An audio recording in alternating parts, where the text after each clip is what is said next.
Alegre completou 251 anos na semana passada. O pôr do sol é o cartão postal da cidade e a Orla do Guaíba atrai milhares de pessoas todas as semanas. Mas existem outros lugares que também merecem atenção. São locais ricos em beleza, história e cultura. Conheça agora 3 casas patrimônios da capital gaúcha.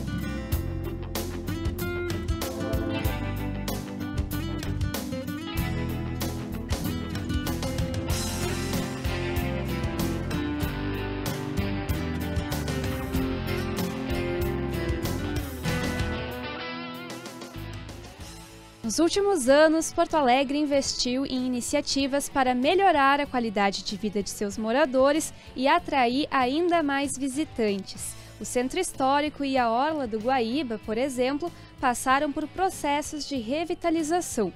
Essas mudanças impactam na relação dos porto-alegrenses com a própria cidade e indicam um futuro promissor. Mesmo assim, preservar a memória da nossa capital contribui para entender e enaltecer a sua história, fortalecendo o sentimento de pertencimento da sua população. Uma das maneiras de conservar o legado dos que passaram por aqui é através da restauração de edifícios históricos.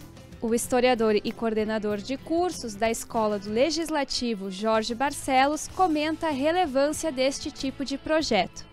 A importância do patrimônio histórico de Porto Alegre está no fato que ele é o signo onde está encarnada a nossa identidade.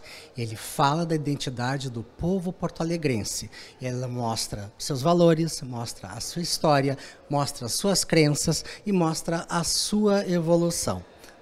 Ele é compromisso ele deve ser objeto de preservação não somente da sociedade, como também dos poderes públicos. E hoje nós temos cada vez mais consciência no campo das políticas públicas da importância de se fazer uma legislação para a preservação do patrimônio histórico-cultural da cidade. Nós temos leis locais, estaduais e federais para essa garantia. Você conhece Solar dos Câmara? O imponente casarão rosa, localizado na rua Duque de Caxias, foi construído em 1818, tornando-se o edifício residencial mais antigo de Porto Alegre. O solar era ocupado pelo Visconde de São Leopoldo e foi palco de grandes decisões políticas, além de servir como hospedagem a convidados ilustres. Tombado como patrimônio histórico, o prédio passou pelo processo de restauração e hoje é o Centro Cultural da Assembleia Legislativa do Rio Grande do Sul.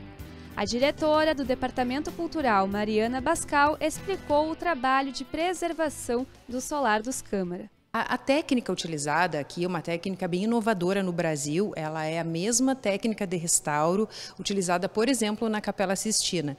Então, como toda restauração, toda essa parte artística, porque é mais que uma reforma, ela foi acompanhada pelo IPHAN, por óbvio, é um patrimônio histórico, tombado, e a ideia é sempre deixar mais próximo do seu original, que é de 1818, não é uma tarefa fácil, mas com profissionais bastante capacitados, acho que atingimos esse objetivo. O grande destaque desta restauração, realizada no início da década de 90, foi o procedimento executado nas pinturas murais da sala de jantar. Os outros cômodos da casa ganharam novas atribuições desde que foi transformada em um espaço público-cultural. Imagina receber os seus amigos e os seus familiares em uma sala como essa. Legal, né? É o que os antigos moradores do Solar dos Câmara faziam. Hoje esse espaço é o Sarau do Solar e aqui acontecem diversas atividades culturais e apresentações artísticas. O Solar dos Câmara começou a ser construído 10 anos após a chegada da corte portuguesa no Brasil. Por isso, é um exemplar do estilo luso-açoriano e, como expressão de seu tempo, era uma casa senhorial que acomodava os escravos na senzala, localizada no piso inferior da edificação. Desde 1992, o que era um alojamento para escravos se transformou na Biblioteca Borges de Medeiros. O espaço conta com 20 mil livros históricos e contemporâneos e é aberto ao público. Quem quiser conhecer o Solar dos Câmara pode realizar a visita entre as 8h30 da manhã e as 6h30 da tarde, de segunda a sexta, exceto nos feriados. Outra construção do mesmo período e que compartilha a estética arquitetônica da casa mais antiga de Porto Alegre é o Solar do Conde. Ambas passaram por reformas no início do século XX que incorporaram elementos do estilo neoclássico às suas propriedades. E aí, com o tempo, né, as transformações sociais ia fazendo com que essas pessoas quisessem modernizar suas fachadas, atualizar. Então, vieram os estilos que estavam acompanhando o Império, por exemplo, quando a família real brasileira ela vem para o Brasil, né, e aí traz o reino português para cá, a sede do reino português para cá, e aí traz junto, por exemplo, o neoclássico. Então, muitas das casas coloniais, digamos assim, começaram a fazer pequenas transformações em suas fachadas, acrescentando elementos do classicismo, como colunas, pilastras, cimalhas, frisos, que lembram um pouco essa arquitetura neoclássica. O Solar do Conde foi um presente ao Conde de Porto Alegre, Manuel Marques de Souza, uma figura política importante da época. O que muitos não sabem é que esse espaço aqui, na verdade, era da sua esposa, a Condessa. Aqui ficava a ala de serviços e a cozinha, e deste lado, a sala de jantar. Localizado na rua Riachuelo com a General Canabarro, o Solar do Conde é considerado patrimônio do município desde 1998. Em sua longa existência, foi quartel-general e até delegacia de polícia. Hoje vive uma nova realidade. O Solar do Conde é sede do Instituto de Arquitetos do Brasil desde o início dos anos 2000 e de lá para cá foram feitas várias restaurações. A da fachada da Riachuelo foi iniciada em novembro do ano passado e tem previsão para terminar em agosto deste ano. O arquiteto responsável por esta restauração, Lucas Volpato, explica a complexidade deste tipo de processo de preservação. O restauro ele é um processo que precisa ter muita escuta e observação, né? O que é escuta e observação? Além de você fazer uma pesquisa histórica, nós contratamos historiador para fazer toda uma pesquisa, identificar quem foram os proprietários, né? Quais foram as etapas em que esse edifício esteve presente nos mapas, né? Na paisagem urbana da cidade de Porto Alegre. Então a gente tem todo esse processo de entendimento da obra antes de intervir nela. Então esse que é o processo, né? Essa que é a dificuldade também, você achar informações, porque a restauração ela não permite achismos, né? Então a gente tem sempre que ser bem certeiro, achar através de documentação histórica, informações, fotos antigas, levantamento iconográfico, e aí a partir disso tomar as decisões. Então o maior desafio é exatamente esse, é a coleta de informações, você chegar num consenso, né, de qual método você vai utilizar, quais as tecnologias que você vai utilizar, se são técnicas tradicionais da arquitetura brasileira, que geralmente né, ou se você vai usar alguma técnica contemporânea para intervir, até que ponto essa técnica vai fazer uma interferência positiva nessa edificação. Enfim, sempre é esse equilíbrio, né, que nós buscamos numa obra de restauração. Agora, quem visita o Solar do Conde encontra eventos e oficinas culturais, além de cursos relacionados à arquitetura e urbanismo. Prontos para conhecerem outra casa histórica da capital?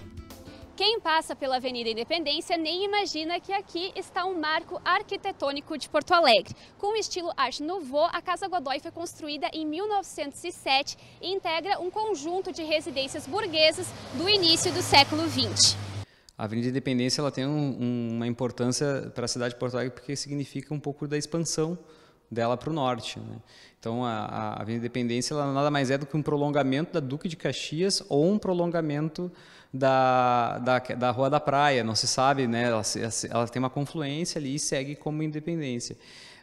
O que é fato é que as famílias estavam se afastando do centro histórico, hoje chamado centro histórico, mas estavam se afastando do centro da cidade, porque ele estava passando por um processo de degradação, né? Tanto é que lá por 1916 se pensava já em higienizar esse centro histórico com a abertura da Avenida Borges de Medeiros, com essa intervenção.